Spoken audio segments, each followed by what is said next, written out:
Hey guys, it's Brian here with Boyd's Aquariums. I wanted to give you guys an update on the 65-gallon aquarium. Um, we lost one of my most important apistogrammas, but on the way out he left us a batch of eggs, and just wanted to give you guys a little update on that. Let me turn this camera.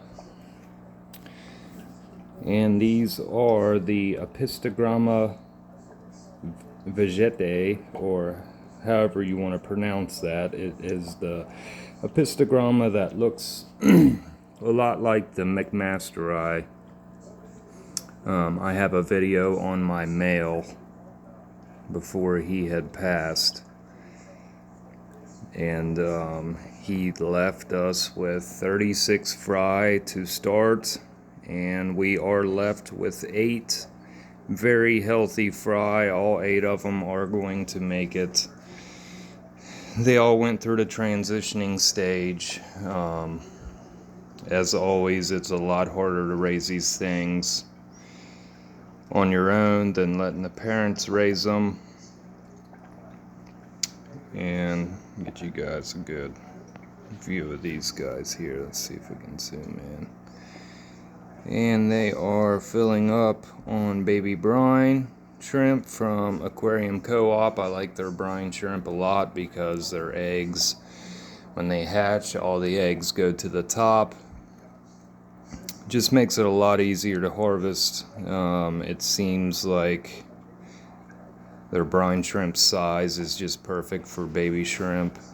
I don't know, just the quality is very, very good. I've bought from many suppliers, brine shrimp direct. I've bought from Amazon. I mean, just nothing's consistent besides Aquarium Co-op, it seems like. But anyways, let's get on the 65-gallon aquarium. Up top, I have bought a house plant to grow out of the top. I put this in here 2 weeks ago. It had 2 leaves on it, and you can see how good it's doing. And we've got another one here. This one here is a pothos. This one here, I can't remember. It's some kind of, I think, ivy, some kind of Brazilian, I don't want to say ivy, but it's kind of like a pothos, but it's a Brazilian plant. And up top, we got a vine growing with a nice little light here. We got the breeder box. And then you come down to the aquarium. Let me get a zoom out here.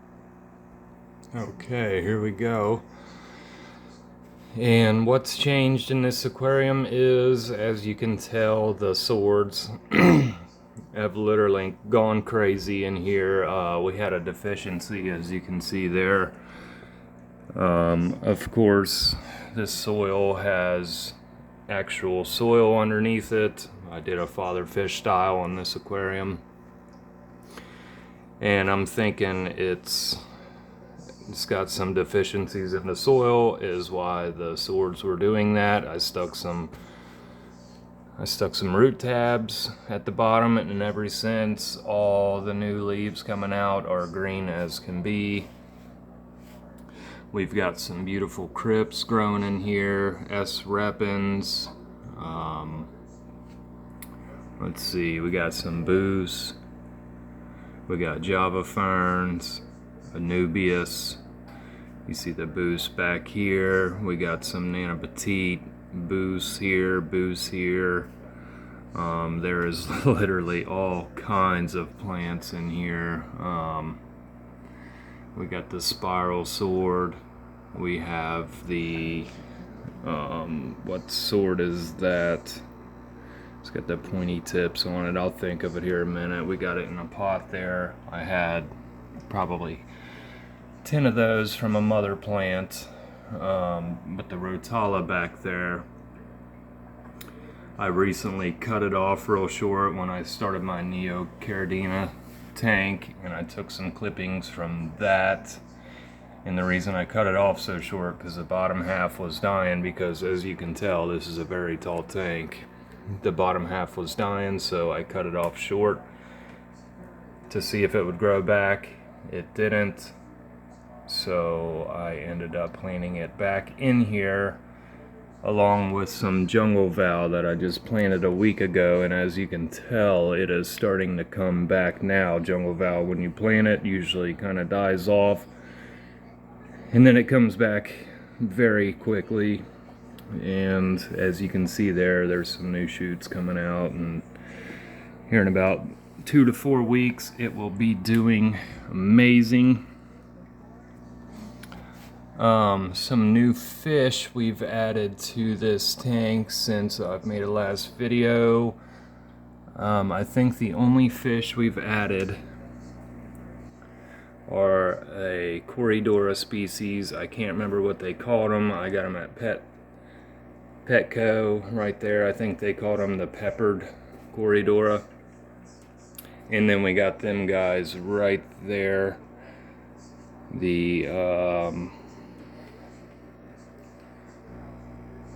The bumblebee, I can't even remember, I'm sorry guys. If you can think of the name, leave it in the comments down below. But recently we have had mystery snails laying eggs in here. We've had all kind of activity going on in here. The orange flash has bred a couple times in here. I've not been able to catch them quick enough to get their eggs, but the other Apistogramma that I did catch the eggs from, I seen her under this shell here, and she had it buried in with sand where you could barely see her under there. So I've seen her do this a couple times now, and I got really curious. I pulled the shell up, and what do you know, there was 40 something eggs under there. Not all of them made it.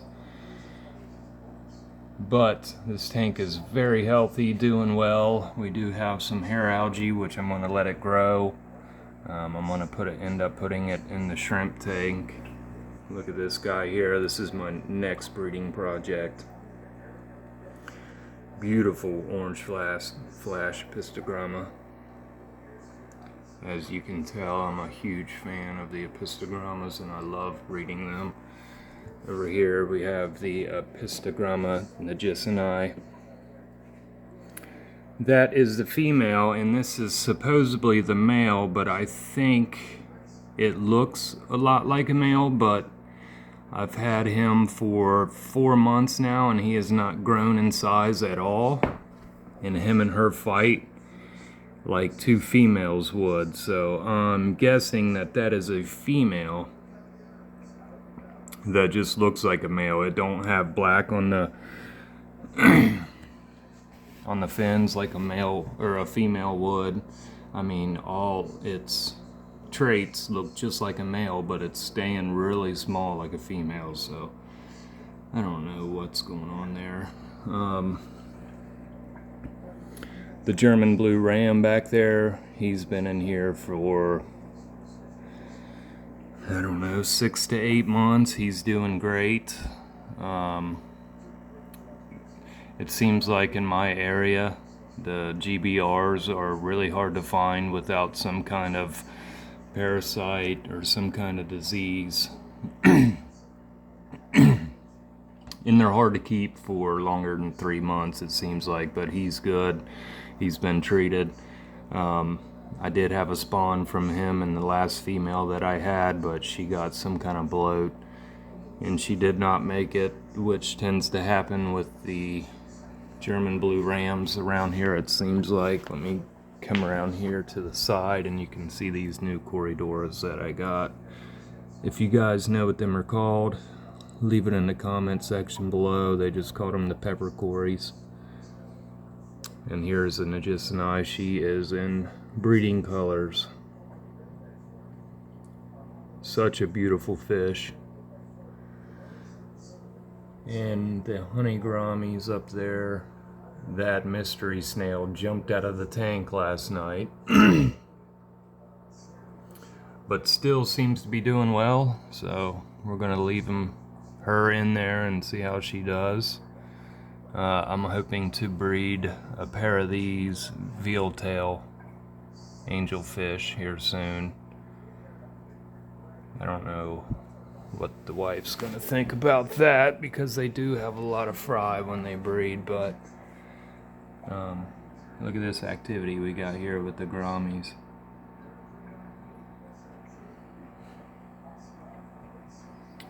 Alright guys, well that's it. I just wanted to get on a 65-gallon tank and give you guys a video because it's been a while. But thanks for watching. If you haven't, hit that like button and subscribe if you would. I've got 10 subscribers and would like to hit 100. That would be fantastic. Thank you guys for watching.